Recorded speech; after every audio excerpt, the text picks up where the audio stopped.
Bienvenue, chers collègues, à cette vidéo sur l'une des méthodes collaboratives que nous avons travaillées lors du webinaire. Et cette méthode, c'est le rôle café. Dans cette méthode, lors de la première phase, on installe des îlots ou des groupes. Un groupe autour d'une table. Ce groupe reçoit une partie de la tâche à effectuer. S'il y a le groupe 1, il reçoit donc la partie 1 de la tâche, le groupe 2, partie 2, ainsi de suite. Dans la deuxième phase, donc le groupe va travailler son sujet et laisser une trace écrite sur un papier grand format. Dans la troisième phase, on effectue une rotation. Tous les membres du groupe vont quitter donc la table, mais un seul membre va rester.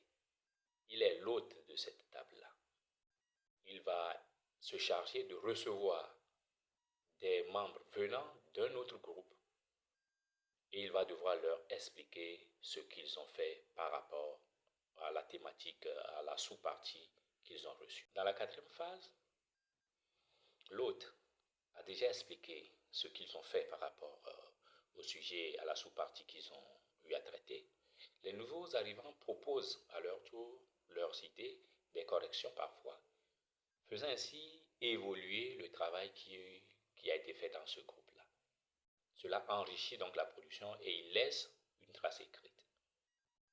On peut continuer cette rotation-là jusqu'à ce que tous les groupes ont fait donc le tour de l'ensemble des thématiques qui ont été proposées. Donc l'illustration nous donne ceci. On voit par exemple qu'il y a 4 groupes qui ont été formés, 4 îlots. Il y a un premier îlot qui est en vert, deuxième îlot en bleu, troisième en jaune et quatrième en rouge. Donc dans l'îlot qui est en vert, on a marqué un individu qui est donc l'hôte. On voit dans la suite que cet individu donc marqué est resté et 3 rouges l'ont rejoint. Donc c'est les nouveaux arrivants. Ils vont échanger par rapport à la sous-thématique que le groupe donc représenté par l'hôte vert a traité.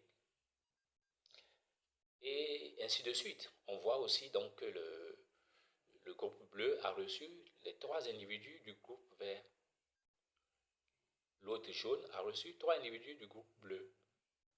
L'autre rouge a reçu 3 individus du groupe jaune. Donc les échanges se font, donc il y a une réelle interaction au sein donc de ces groupes suite à la rotation. La rotation continue.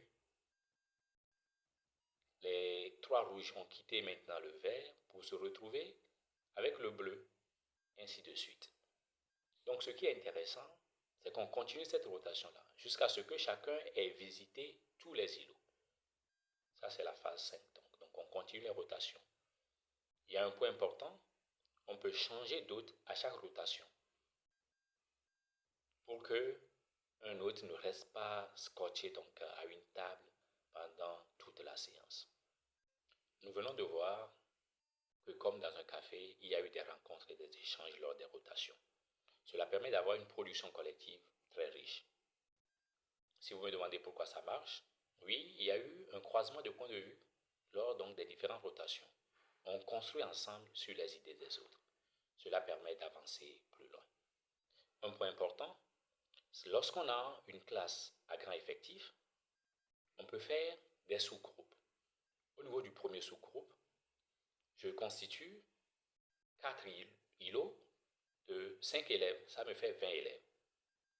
Je reproduis cela en deuxième sous-groupe et ensuite en troisième sous-groupe. Donc j'ai 20 élèves qui forment 4 îlots de 5, 20 élèves, 4 îlots de 5, 20 élèves, 4 îlots de 5, ça me fait déjà 60 élèves. Je peux faire ça 4 fois et j'ai mes 80 élèves qui travaillent en collaboration de façon bien étroite avec beaucoup d'interactions. Merci à vous. Vos remarques sont attendues à commentaires pour qu'ensemble on puisse faire progresser l'apprentissage de nos élèves. Merci et à bientôt.